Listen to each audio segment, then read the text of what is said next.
one thing that's absolutely true of every employee is they want to know where they stand. And as a business owner, your job is to be able to quantify that and measure in either direction, whether they're improving or whether they need to improve. We're going to talk about employee scorecards today to help you deal with that.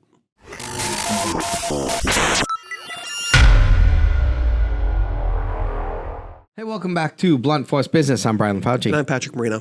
And today we are going to talk to you about the benefits of employee scorecards. Blunt Force fact for today. You didn't have a comment about that. Usually you jump in with a little comment about employee scorecards, but that's okay. You're going to have a lot of comments. Blunt Force fact for today is you can't hit what you can't see. You need to quantify this stuff, right? And you can't make improvements if you don't know what to improve on or where you were at. You need to be able to set benchmarks. You don't love every part of this.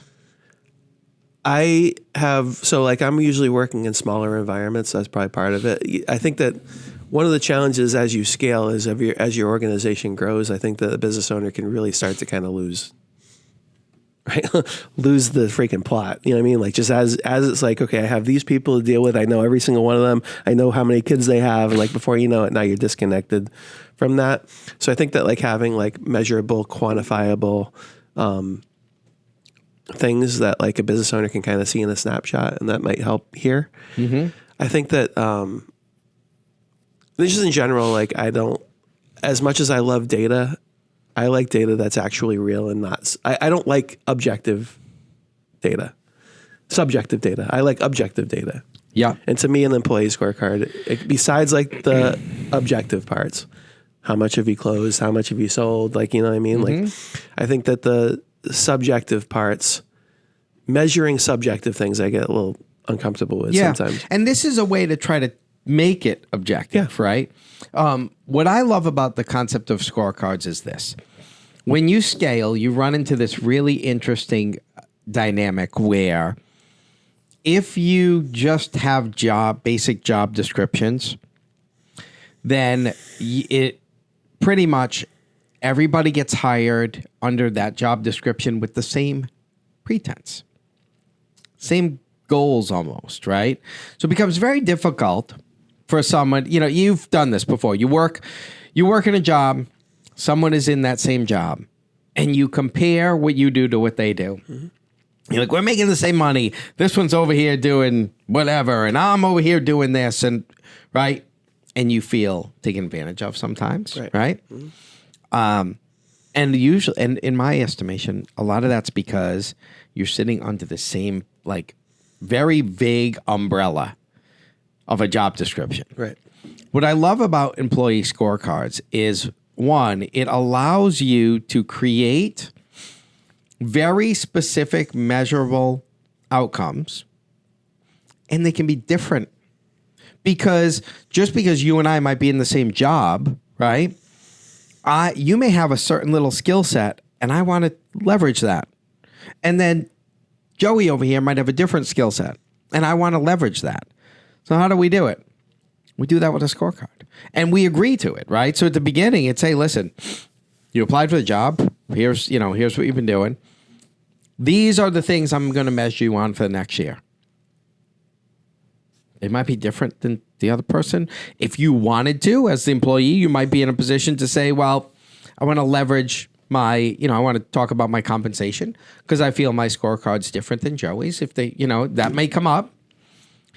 But at the end of the day, it allows you to be really specific and maybe get more out of an employee than that you need from them. So there's three things going on in my head. I'll talk about two of them quickly and see if I remember the third one. The first one is, yes, I think that one of the ways to... The first one's yes? The first one is... I just want you to forget the third. Somebody keep talking. The first one is... Yes. Employees or anybody who works for you or anybody in the world, right? Like your satisfaction is going to be somewhat linked to how you feel you're doing. And people that don't know where they stand are just nervous. You know what I mean? So you could easily lose an employee or make them demotivated if they don't know that you appreciate them. Or they're not going to improve if they don't know that that you think that they're not living up to expectations. But people don't like to live in that gray fog of like not knowing where I stand. Shannon is getting a new scorecard next week, and Shannon is anxious about her scorecard, which she should not be. Yep. Right? I'll put that out in public display. She should not be. Right. Because she far exceeds, right? I think most people would but she's still anxious because I said to her, hey, we're gonna meet and we're gonna create and she so I was like, what does that mean? But once you get it, right? Once you get it, you sit down and you look at it. Now we're back at like, okay, I know exactly where the left and right targets are. Right. So I think we're agreed on that. But like, here's the issue I have. Not issue, but here's the question I have for you. Mm-hmm. So what's the difference between a scorecard and KPIs? KPI is a scorecard.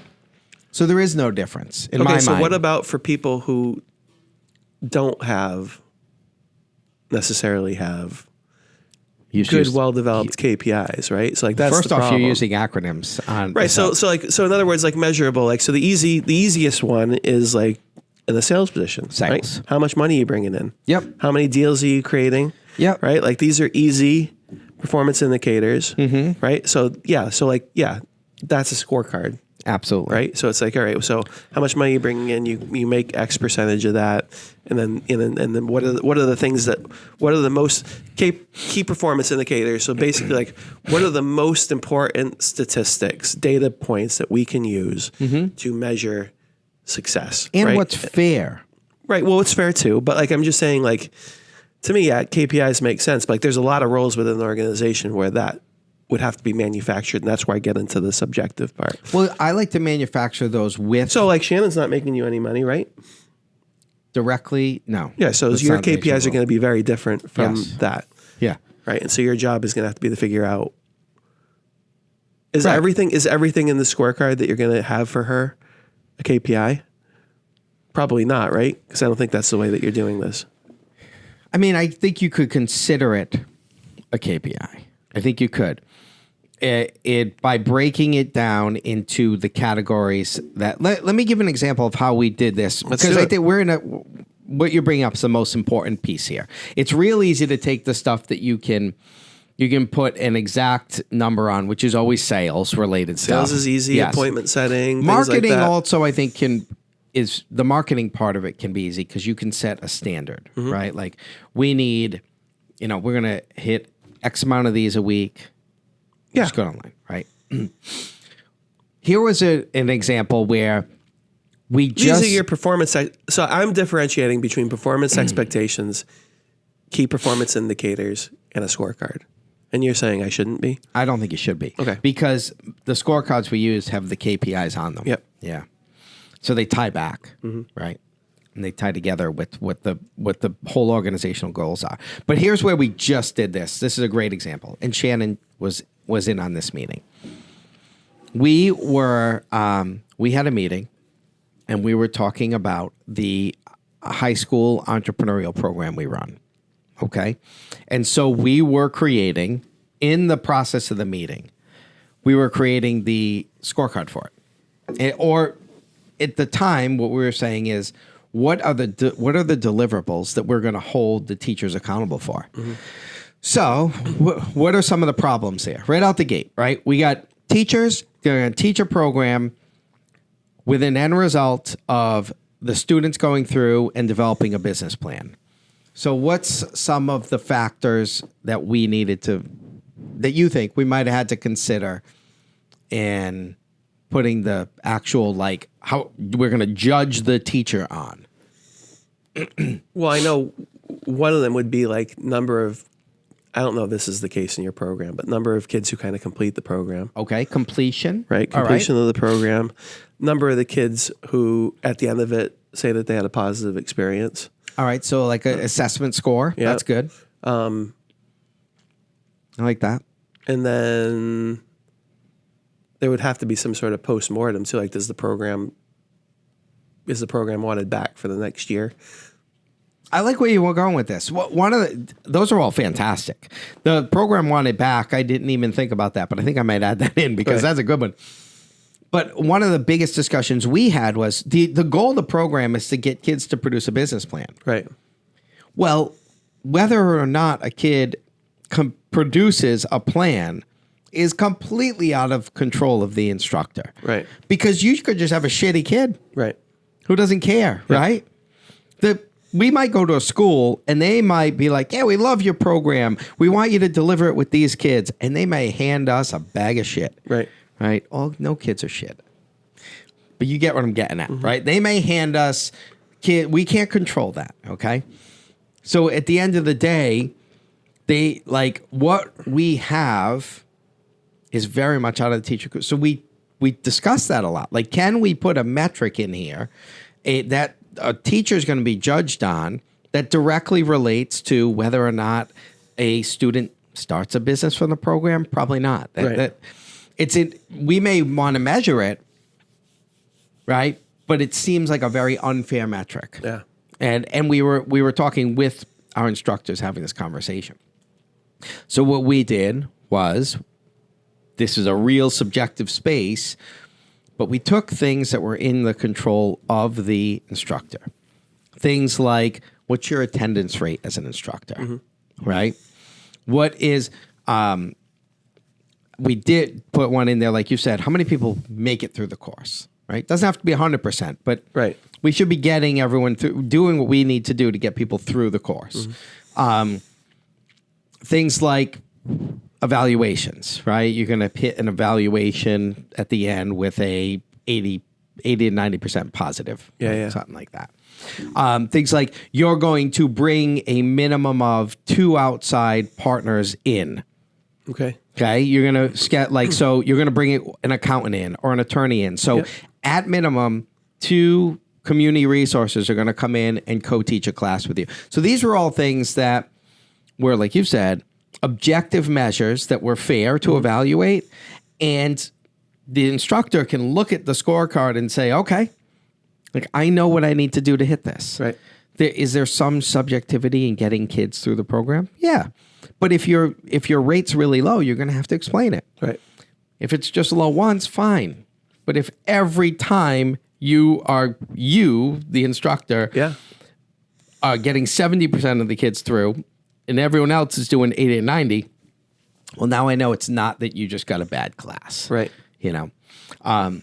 So the process of making these indicators fair is a process that should be done in conjunction with the employee. Right. And at the end of the day, you have to remember, you're in charge. So whatever you say is final, but allowing people to participate in the creation of what is going to be deemed their success is really important. And it can get people bought in. Right. And feel like the process was a little more fair, a little more equitable. Yeah. Right? No, I agree with that. And I like to create. So we do one more thing, and I'll kind of kick it back to you, because I've been ranting a little bit. It's not ranting, you're explaining. I like to do this in categories, right? So you have a performance category. So there's always going to be those. Like these are your performance deliverables. Then some of the other stuff that I thought was really interesting was, how do you evaluate people being committed into their growth in the organization? Well, one of the things a lot of people do is they put a training category because it's measurable. Yeah. And maybe that is, you have to sign up for 1 to 2 trainings a year within any of these, that are approved, that better you as an employee, that are paid for by us, within whatever range we say. Maybe you have to attend 1 or 2 like seminars or something like that, right? That go on, right? So whatever it might be. But those are ways that you can help with continued employee growth. And then another one is actual like organizational investment, which is interesting, because some of the KPIs on that were really creative. Like, how do you measure somebody being like bought in and invested? Some of them were like forced fund, right? And I'm not saying I agree with all these. I'm just saying like what other people have done, because that one's the most unique. to decide to measure your your commitment to the community, like the company as a community. And some of that could be, well, all right, you'll attend at least one of our like corporate social outings. Right. You'll head up at least one like volunteer group, right? Things like that are measurable, but they kind of pull outside of the performance and training and all, and all those things. In some industries, you may set attendance type, attendance being a silly word. It's a little more class-based, but like, how many days out do you have a year? Yeah. Right? You could, in certain organizations, that really matters. But yeah, I mean, the creation, you're going to develop the basic ones that are non-negotiable, but then, especially on the subjective ones, having these discussions, and sometimes you'll have them with like maybe just the leadership team. Yeah. But you're getting at least employee feedback on what's fair for the group as a whole. And allows your supervisors a very easy space to operate from and supervise, knowing that they are supervising the things that you said are really important. Right. So if something gets missed and it's not on there, it's your fault. Yeah, absolutely. Right? You didn't say that mattered, right? You never like, yeah, I didn't do it, because nowhere in here, does it say anything related to that would be important. This is important as well as like the organization scales, which is what you're kind of talking about too, because now you've got supervisors, you've got individuals, right? So it's really important for somebody who's at a broader strategic picture to be able to see what's our performance, and this really helps with that. I think that we've known each other now for a few years. Yeah, long time actually. Right. So if you were to predict, based on what you just said about your scorecard, what I might say is something that a company really needs to be careful with about your scorecard that you just talked about. What do you think I would say? You might say that it would be tough to get people to do stuff outside of the scorecard. Okay. Potentially, because that's always something that we have to be conscious of, Right. And how we like manage and handle that. Right. You might say that bandwidth, Yep. right? And you might say that, does this really apply to our solopreneurs or smaller businesses? Right. I want to add something to that, but do you want me to guess more? Well, no, I don't need you to guess more, but like I think that it's really important that if you're going to do this, if you're going to pick things to quantify, that they need to be the right things. Just like with your performance indicators, you can easily get led down the wrong area. Right. What you don't want to do with your employees is make this process a burden. You don't want to make the scorecard process a burden. Yeah. And Or that a just means roadblock, right? Exactly, Yeah. right? Exactly. Something that makes their job less enjoyable. Because what we want to do is we want to have an environment where our employees feel that if they do certain things, that their growth is going to be important to where they stand in the organization, how they get promotions, whether they stay in the organization or whether they're retained, like all the things that you worry about as a worker, right? These things help you understand where you are, right? But you don't want to do is set all these things in there, blow up this thing to the point where it's like just managing the scorecard itself and all the things that you're measuring take a lot of time out of the person's day, especially if their day is already up. Like I was talking about somebody last night, just about all the meetings they have about performance. It's like the meeting itself about performance is taking up time from her ability to perform. You know what I mean? And the preparing for that meeting is also an hour. It's like you have to prepare for the performance meeting, you have the performance meeting, and then you have like the exit part of that. Like, so it's like, now it's like you've got all these calls that you've got to make during the day. It's a performance role that she's in. So it's like you've got all these calls you have to make, and you're being told, I have to do all these things. Now once a week I have this performance meeting. Now once a month I have this like bigger one. And it's like, you don't want it to burden that. The other thing I was thinking of, you have to be careful of what you reward, right? So like this happens is there a drawback to, and this is very common and it's important, like you have to think about it, think it through as a business owner. Like when you ask for feedback on this person's, from people who are not part of the organization, so you're asking basically the students to evaluate the teacher, pretty much. So what are some of the potentials and the drawbacks of that as being something that you measure and maybe even you reward?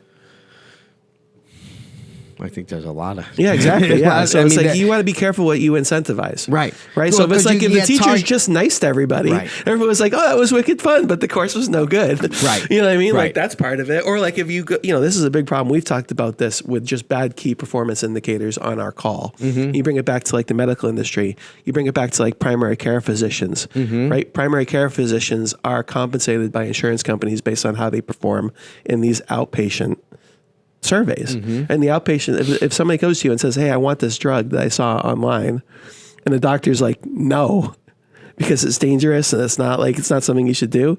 Now they get a bad score. So what do? Yeah, they give the drug. next Next time they give the drug, right? That happened with pain medication because these people felt like they're in pain. The opioids helped.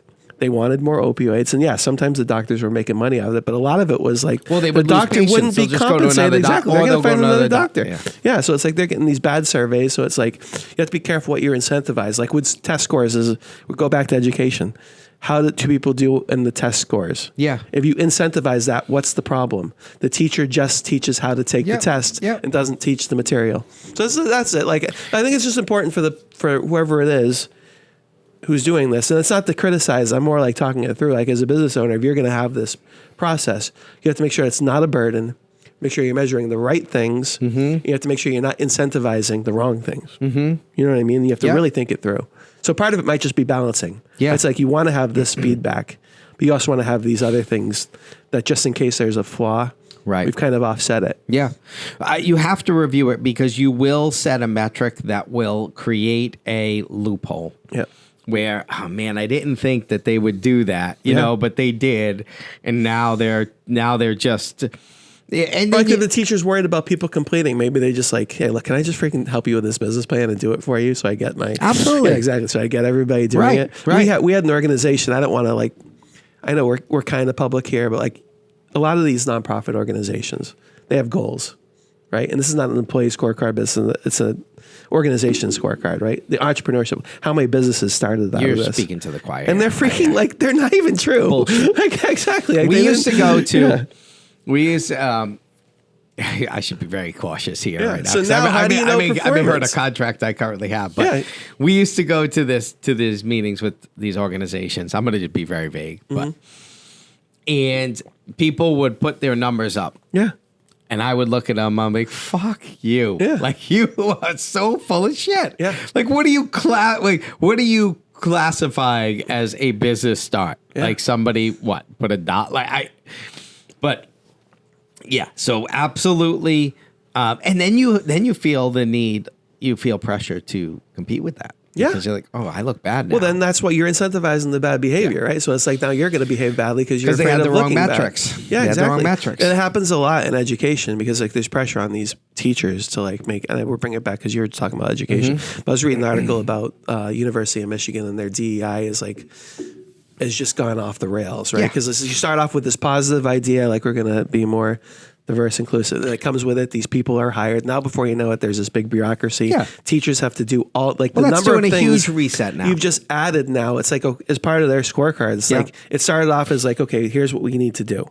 Every class needs to have this goal so that we're meeting this. Yeah. Now it's like, here's all these other goals, and they just keep adding and adding and adding. And now they have more and more, like the meetings, right? More and more feedback, more and more meetings. Are you meeting these goals? We're talking about it all the time. And now it's just like, you get to the point where the employee is just doing what they have to do to keep their job versus actually excelling and making the organization better. Right. It's like, so like that's a big part of the scorecard is you have to make sure you've got the right things on there, because if you have the wrong things on there, then they're just going to be doing things to meet the scorecard. That's a big part about choosing which of the data is important. Like if it's just go out and get more leads, I can get more leads, but are they leads that they can convert into sales, which we talked about during the sales and marketing funnel conversations. So just trying to play devil's advocate. No, and you're not playing. That was a fantastic point, because for our listeners, you're going to create these, and then you have to be conscious of reviewing them, because there will be. It's impossible. You're not going to foresee like large companies, like university. Yeah, large companies screw it up all the time. They put this thing in like, I didn't think that was going to do that. So it'll happen. You have to set review periods on them. Right. And if a year works for you, great. But if you want it, when you're first getting it going, maybe it's 6 months. Right. So that way you can work that stuff out. Yeah, so you have to constantly review for sure. Yeah, and like that's a big thing. Like even like Google reviews, right? So it's like Google's like, oh, get more reviews. So what do people do? I'm gonna get more reviews. Doesn't mean I'm doing more business, but I'm getting more reviews. So like, Pump it out there. then they're like, oh shit, we can't just have all these reviews on there. We know some of them are fake. Google's like, create more content. The AI comes out like, oh, here's all this content. And like Google's like, oh crap, we screwed up. We should have incentivized content. You know what I mean? So it's like you have to incentivize. Never ending. You have to incentivize the right things. But I think a big part of it, to me, is that burden on the employees. Because like especially if you have like a small team and they're working really hard, you don't want to burden them with too much measurement. Right. You need to measure. Yep. You absolutely need to. Yes. You're doing yourself a disservice if you don't have some sort of measurable, Yeah. quantifiable thing. But like you want to make sure you're not burdening people. Because like I know like personally that was a big part for me. I was dissatisfied by the amount of times I was freaking meeting about my performance. Yeah. It's like, all right, I'm just freaking not going to work here anymore. Yeah. Like, and I was excelling. I was doing fine. I mean, it was never like, oh, you're And the really purpose of the struggling. scorecard is not to create like this, like, all right, now we're going to meet everybody. It's to allow the employee the ability to understand very clearly what some of the main expectations you have are. And you can have other stuff in there that has more of a subjective nature to it, you know? But the intent is just to clarify. And if you use it for that intent, I think you'll find that 90% of it will be good. 10% you're going to have to fix because it'll be broke and it'll do what you said. Yeah. People will be like leveraging it for the wrong goal. Yeah, exactly. And then you got to fix. Yep. No policy is foolproof, right? We implement them and we rinse, wash, review. And you repeat. have to go back to our RevOps video. What can I do now? Once I create this process, what can I do to actually link people to the success of the company? Yep. And then now you've got something in the scorecard that is like there. I have a feeling that you have something to share with people. Like I have a feeling that maybe there's something a resource they can use if they follow a link in this video or podcast. You will have a worksheet available in this podcast, so you can download a template for a scorecard. And then I'm so glad you said that. I highly recommend when you're done here, you go to our RevOps video, which really helps you think through how you connect certain things, which is important on the scorecard, back to the most important thing in your company, which is revenue. Right? Good stuff. Awesome. I'm gonna use employee scorecards now. You convinced Want to know me. why? Because our blunt force fact, Patrick, you can't measure what you can't see. Exactly. I'm Brian LaFauci. Patrick Marino. Till next time. Thank you.